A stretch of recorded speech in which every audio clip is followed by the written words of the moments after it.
এই পথগুলোকে ভালোভাবে ব্যবহার করেন, মানুষের হয়রানি যেন না হয়। এবং অনেক জায়গায় আমার কাছে কমপ্লেন আসছে যে অতিরিক্ত ভাড়া রাখে, যেই ভাড়া নির্ধারিত করা থাকে তার থেকে অতিরিক্ত রাখে। আমাদের অত জনবল নাই যে প্রত্যেকটা জায়গায় চেক করা। তারপর আমাদের সিভিল অ্যাডমিনিস্ট্রেশন এখানে যারা আছেন তাদের কাছে আমি অনুরোধ করব যে তারা পিরিয়ডিক্যাল ম্যাজিস্ট্রেট দিয়ে চেক করা যে অতিরিক্ত ভাড়া রাখে কিনা। আমরা ঘাটে যারা দেই, ঘাটে বলা হয় 10 টাকা, তারা আবার বলে এইটা ব্যাগ নিলে 5 টাকা।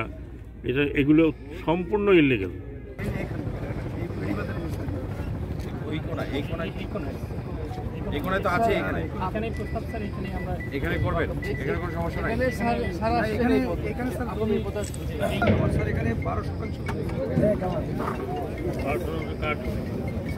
প্রাইভেটের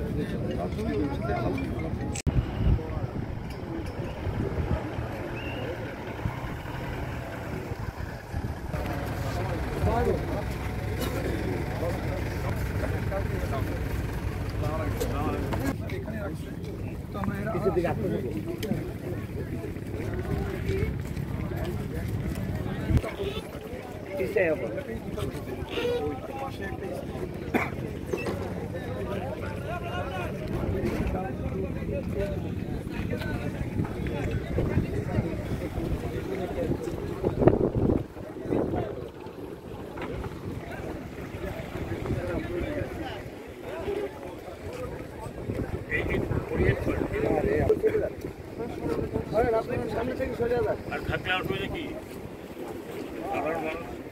এটা আমরা এখনই আমরা